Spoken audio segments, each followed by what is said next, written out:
Assalamualaikum warahmatullahi wabarakatuh. Hai. Apa kabar teman-teman semua? Semoga kita semua dalam kondisi sehat walafiat. Oke teman-teman, jadi hari ini aku baru banget pulang, baru banget sampai dengan Zaf dan suamiku di rumah, dari rumah sakit.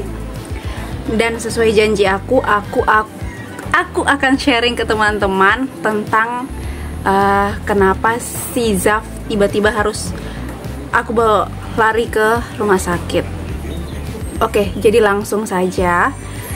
Si Zafran ini tepatnya hari Sabtu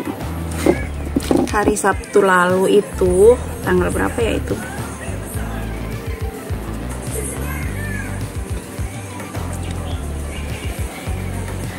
Hari Sabtu tanggal 23 September 2023. Dari sore itu dia udah mulai demam. Tapi itu kesalahan terbesar aku, karena Zafran itu sudah beberapa kali mengalami demam yang jauh lebih tinggi daripada itu. Tapi it's okay, dia nggak ada masalah.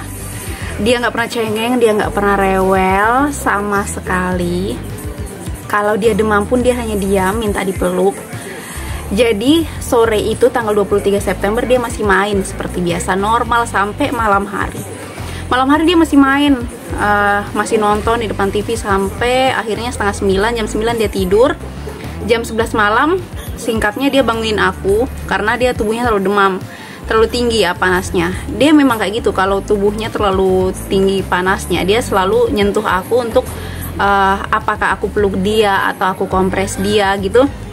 Jadi dia nyentuh aku di jam 11 malam dan aku bangun, dia terlalu demam. Aku bangunin ayahnya. Di jam 11 itu aku bangun dengan ayahnya. Terus ayahnya ambilkan obat. Terus dia dikasih minum Sunmol. Sampai jam 12 dia nggak mau tidur, main normal seperti biasa. Dia kalau udah tidur dan terlanjur bangun itu dia akan susah tidur lagi, dia akan main. Oke, kita temani dia main sampai singkat cerita di setengah 2 subuh saya nggak rasa, karena saya sudah titip sama ayahnya, tolong jaga dulu, gantian saya istirahat, nanti di saat saya bangun subuh kamu gantian istirahat gitu. Akhirnya dia bangun di setengah 2 subuh, dia buang air besar, terus ayahnya sementara bersihkan. Saya terkaget ya, kaget bangun, ayahnya nggak bangunin tapi saya yang terkaget bangun. Akhirnya saya kaget bangun, anak ini kayak menggigil gitu, dingin. Saya bilang sama ayahnya, cepet dibersihinnya, cepet, terus dipakein pampers dan dipakein celana, dibungkus gitu. Ternyata belum sempat dipakaikan pampers, anak ini sudah kejang yang saya baru lihat orang kejang seperti itu, kayak langsung terangkat gitu teman-teman, yang sampai matanya sudah di atas, terus tubuhnya semua berubah ungu gitu, berubah menjadi ungu, dan dia sempat udah kayak stroke gitu, udah keras, udah nggak ini. Yang saya di situ histeris luar biasa sama mama saya. Jadi pada saat saya histeris tuh saya teriak sejadi-jadinya, tolong setengah 2 subuh. Tapi karena itu mungkin jam istirahatnya orang yang memang lagi lelap-lelapnya, akhirnya nggak ada yang ngerasa. Singkat cerita, dalam kondisi anak ini udah keras, ini badannya semua sudah ungu, kita bawalah ke pusat kesehatan di tempat terdekat kita di Arso 3. Sampai di sana alhamdulillah langsung cepet ditangani, dikasih obat anti kejang, langsung dia lemas. Alhamdulillah dari pusat kesehatan dibantu banget sampai pagi. Cuman karena posisinya itu kan pagi hari Minggu, karena dia kejang di setengah 2 subuh yang itu udah hari Minggu. Jadi saya berpikir karena sampai jam 9 itu belum ada, si Zaf ini belum dipasang infus, karena mungkin juga dari pihak medis merasa kasihan ya, masih terlalu kecil. Padahal anak ini sudah pernah 1 kali diinfus di 1 tahun lalu pas di September 2022. Oke, singkat cerita saya minta izin sama petugas di puskesmas untuk bawa turun. Kenapa saya nekat minta untuk saya bawa ke rumah sakit besar, di rumah sakit yang tempat anak saya dirawat, di rumah sakit Profita Jayapura, karena memang anak saya ini pasien di sana. Kenapa anak saya bisa menjadi pasien di sana? Karena satu-satunya rumah sakit yang menyediakan dokter jantung di sana. Dan anak saya ini mengalami kebocoran jantung sejak usia 3 bulan. Itu kenapa saya selalu diberi nasihat atau diedukasi sama dokter jantung anak saya bahwa anak ini diantaranya tidak boleh terlalu lelah, tidak boleh sampai daya tahan tubuhnya jatuh, tidak boleh dia sakit, tidak boleh dia demam, sebisa mungkin dimaksimalkan untuk dia tetap oke.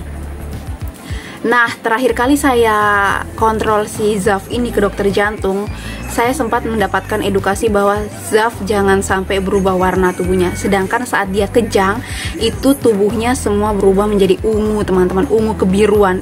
Dan itu sudah kaku, sudah keras, sudah nggak gerak, sampai mulutnya pun sudah yang begini, itu nggak bisa dibuka, dan dia mau nangis nggak bisa nangis gitu. Itu yang bikin saya trauma mendalam sampai sekarang.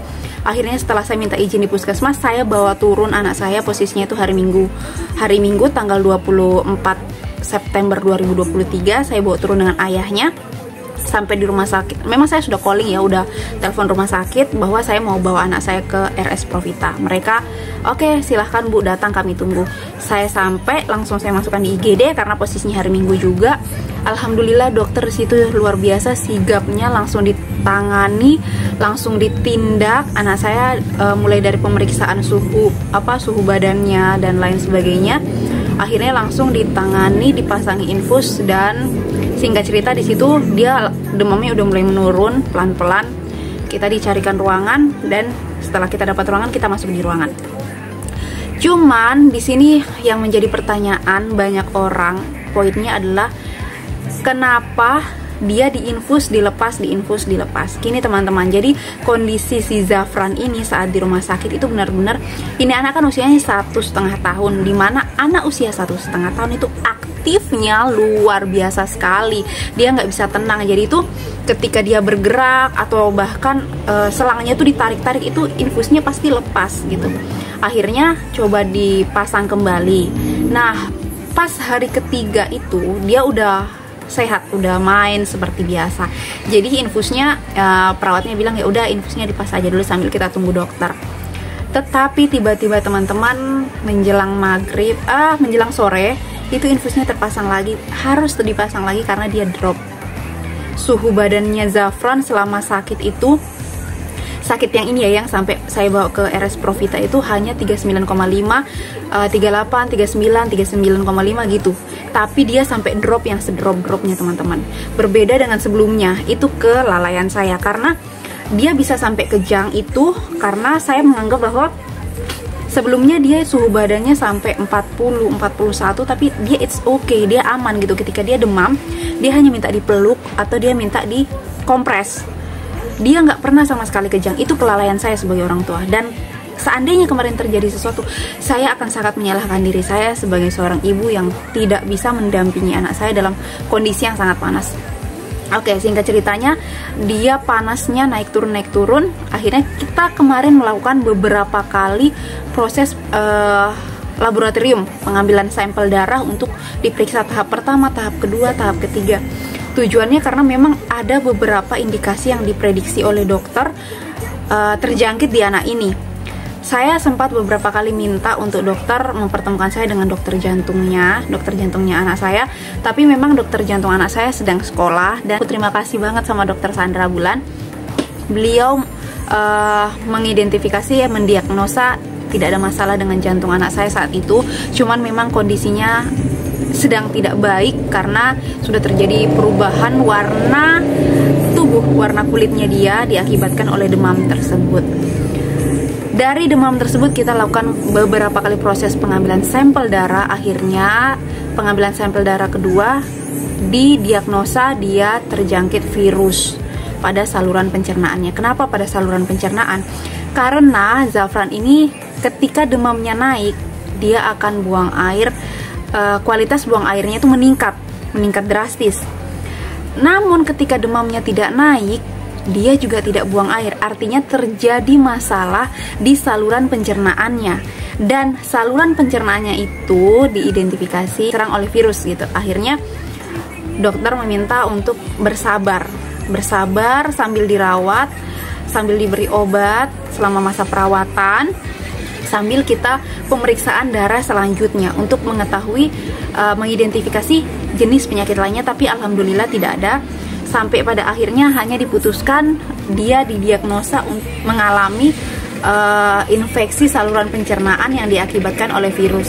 Di sini saya mau edukasi untuk teman-teman bahwa teman-teman, kita nggak pernah tahu kondisi tubuh anak kita seperti apa. Kita nggak bisa bilang dia kuat, dia hebat, dia sehat, dia bisa bertahan.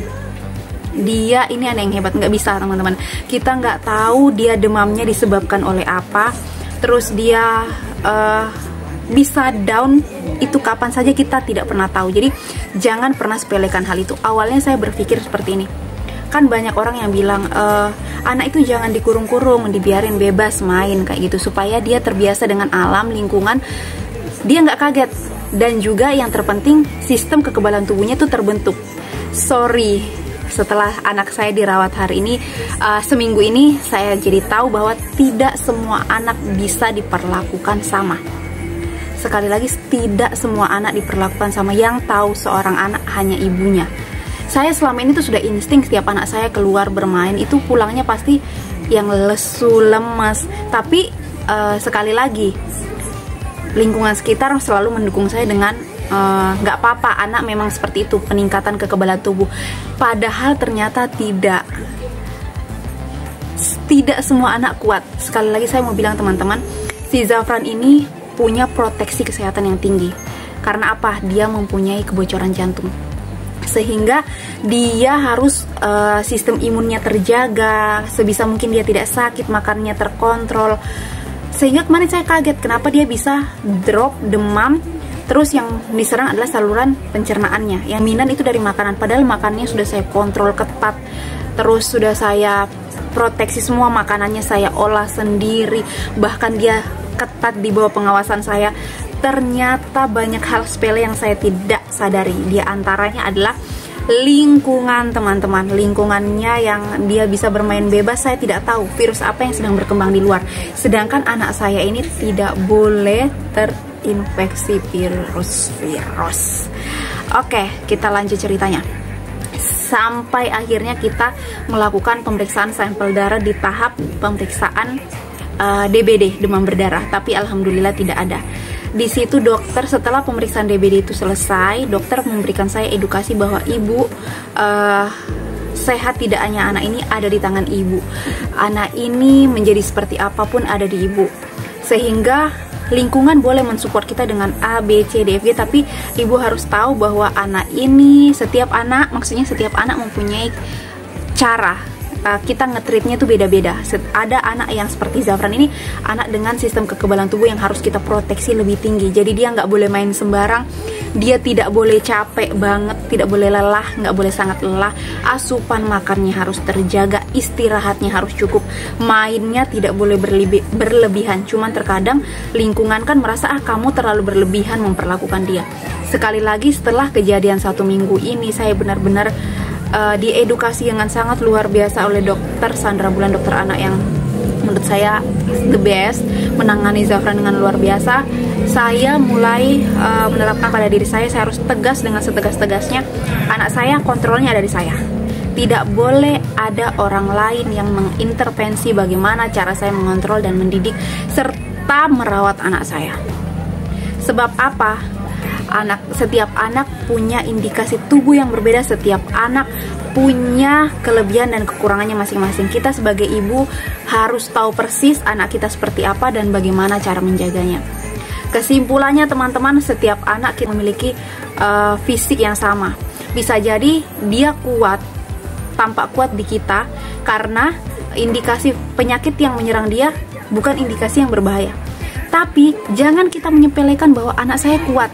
Jadi di saat sakit berikutnya dengan sakit yang sama kita merasa udahlah anak saya kuat, dia it's okay, dia nggak akan apa-apa.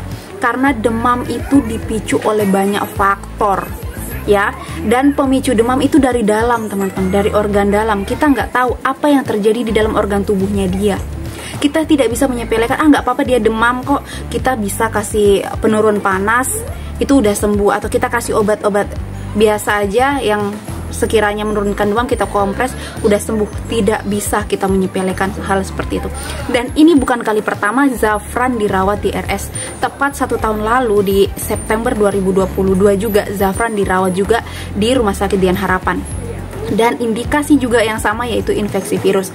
Sehingga dokter mengedukasi saya sebagai ibu bahwa anak ini setelah pulang tolong diperhatikan jauh lebih teliti, jauh lebih tegas lagi. Nggak bisa ibu mengatakan anak saya kuat, anak saya bisa ditreat seperti ini. Tidak bisa, setiap anak berbeda-beda. So mungkin seperti itu kurang lebihnya cerita singkat bagaimana keadaannya Zafran bisa up and down, bagaimana dokter bisa merawat dia dengan sangat intensif.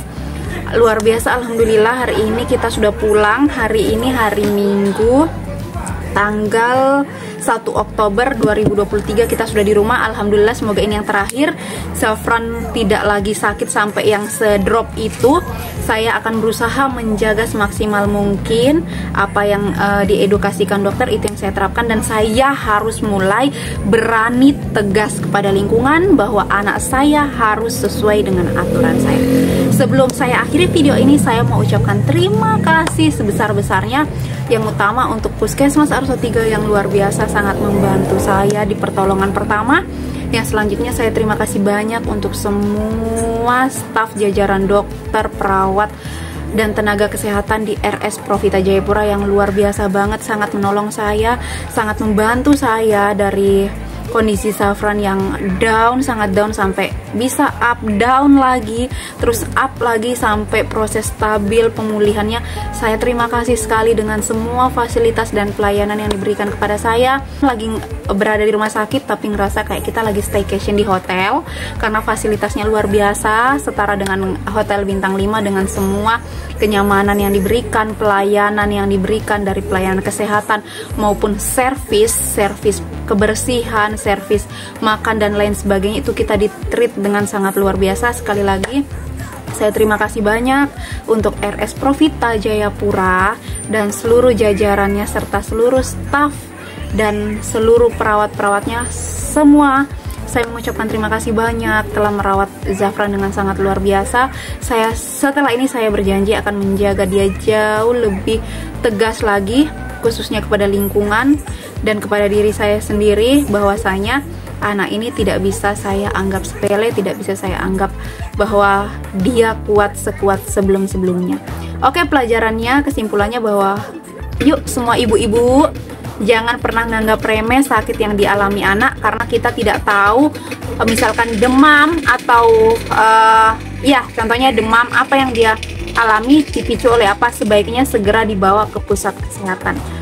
Oke teman-teman, terima kasih yang sudah mau dengarkan sedikit cerita saya tentang bagaimana sakitnya Zafran, sehingga edukasinya kita harus, apa yang harus kita lakukan sama anak. Semoga video ini memberikan manfaat untuk kita semua. Ada baiknya bisa diambil, yang buruk-buruknya bisa ditinggalkan. So, thank you sekali lagi sudah nonton video ini. Sampai kita ketemu di video selanjutnya. Assalamualaikum warahmatullahi wabarakatuh.